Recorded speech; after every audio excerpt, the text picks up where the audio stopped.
Of late, I have developed a fascination for these little plant communities. And in the area where I am living now, the most spectacular ones are in the laterite rocks. These laterite rocks are a speciality of this Western Ghats of India. And in some of them, in these little hollows and all, some specialized plants have evolved over millennia to adjust and cope with that kind of environment and successfully live also. So I thought I'll cover over the next few days few of these communities. Each of them have little variation in the kind of things that grow in them, and so I'm going to increase that magnification and all, and cover up a few of them so that we can have a look at what kind of plants are occurring in these places. And also these are not much studied, and most of these plants are endemic. That means they are occurring in narrow little ranges in certain parts only, not everywhere.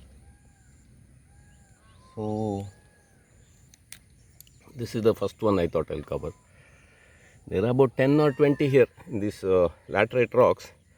When there is a slope and one little hollow is there, that little bit of this various debris and organic matter settles here, and then that plant community is coping and living in that environment. And these communities usually they die off by they spring to life when the first rains come. Then over a period of the monsoon, one by one there's a succession of different plants start flowering. Finally, at the end of the monsoon, they all would have flowered, and then finally towards the end of the winter they dries up and dies off everything. So this is that I'll call this as laterite hollow number 1. And I'll be using this twig to point out some interesting plants. At the edge, this one is growing.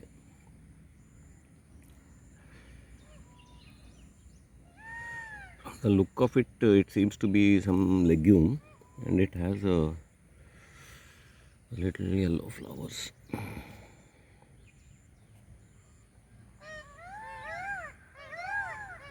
Of course, video quality and all will be hopeless, so that has to be tolerated.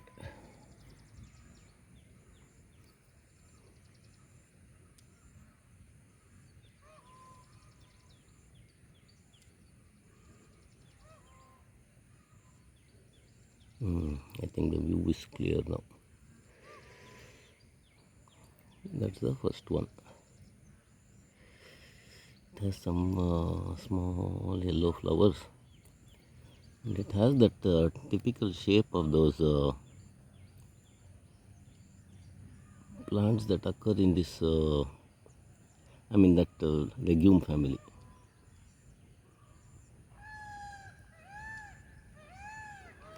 This anyway, that's the best I could do. Then these eriocaulons are there. These the little round heads flowers. And then third, there is one grass also. It's flowered, small grass. Then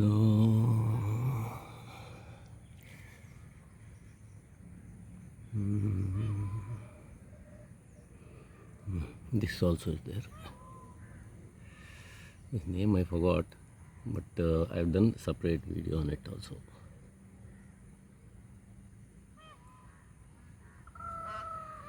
That's the third one. Then there's one more here. Very, very tiny. I don't know how they identify these things. This one.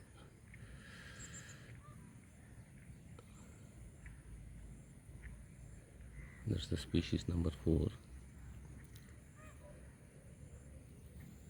Then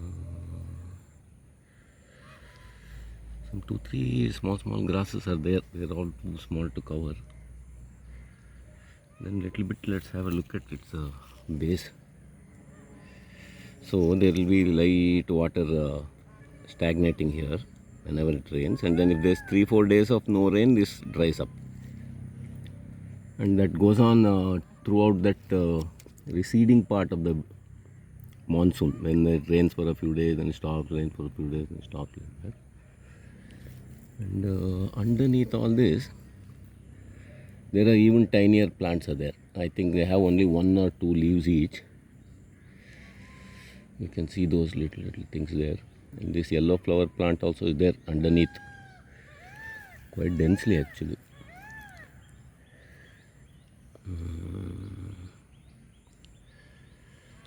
There's one there, this one.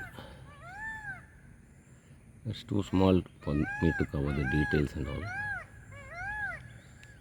So about, this one looks nice. Already I showed this yellow flower, but let's have a look at it again. Very beautiful flower.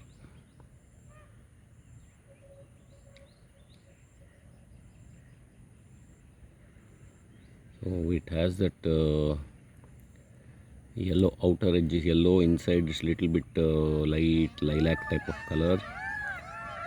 And then some hairy structures are there on the leaves behind it. Nice view.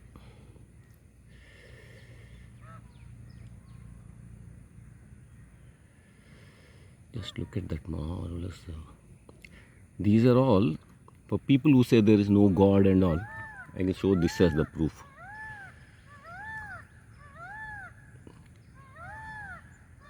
I can't believe that this is all just accidentally evolved off and happened off. There is some master plan according to which all these things happen. And look at the perfection of that little thing. And all by themselves they grow. They don't need your support.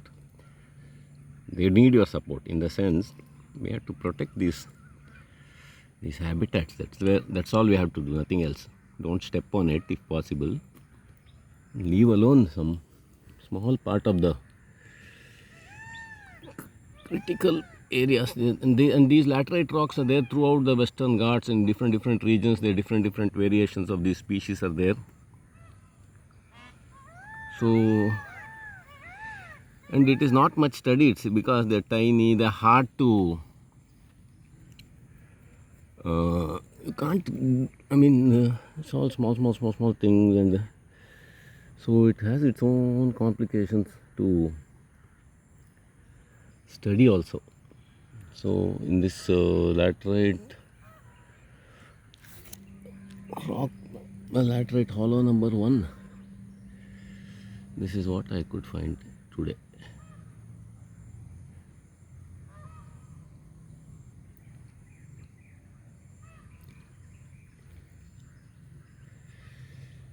Look at these, 1, 2, 3, 4 of some grass, and they are actually about 1 centimeter by 1 centimeter hollow.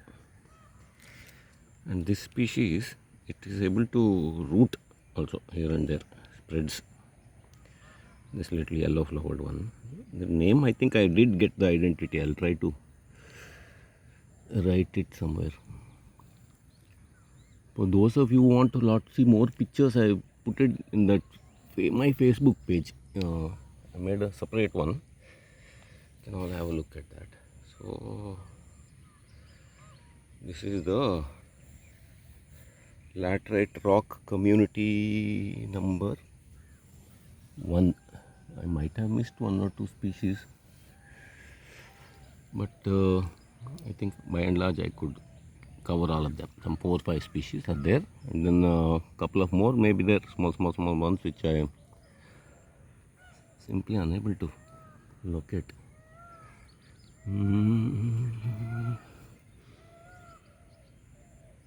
That's another one.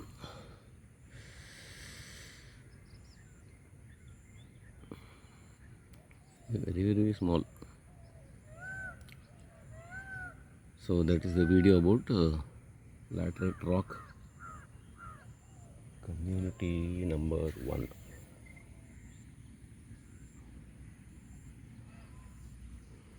So slope is there like this, and over there is the stream which I have covered quite a bit, that abandoned paddy field, and stream number 1 I think I called it. And I got a friend also today. Hey, ಧೈರ್ಯ ಬಂತ ಮಾತಾಡ್ಸಕ್ಕೆ ನನ್ನ? ಬಾ ಇಲ್ಲಿ ಬಾ. I am not interested to harm you, don't worry, come on.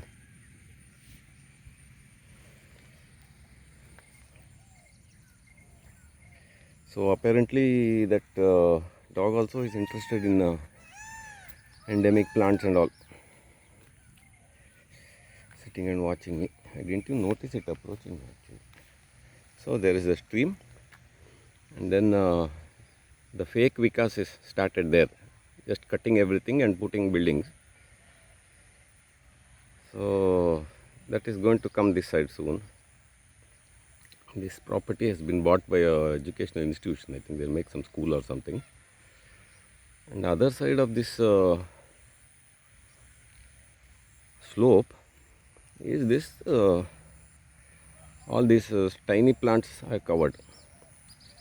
It's about 100 meters, 200 meters, 200 meters wide, another 200 meters long, the entire community from there to like that up to the stream.